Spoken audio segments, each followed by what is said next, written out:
కొన్ని సందర్భాలలో ఒకరి మాట చలవ అది మంచి కావచ్చు, లేకుంటే అది చెడు కావచ్చు.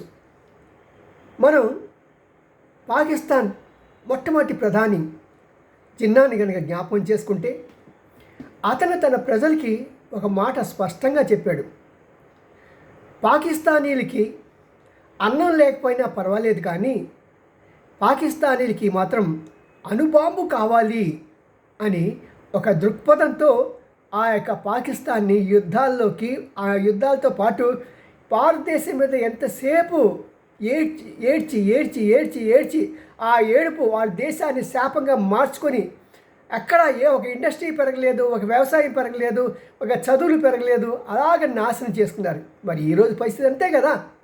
అణ్వాస్త్రాలు ఉన్నాయి, కానీ ఆకలి మంటలు ఉన్నాయి. ఆయన కళ నెరవేరినట్టుంది. అది సంగతి.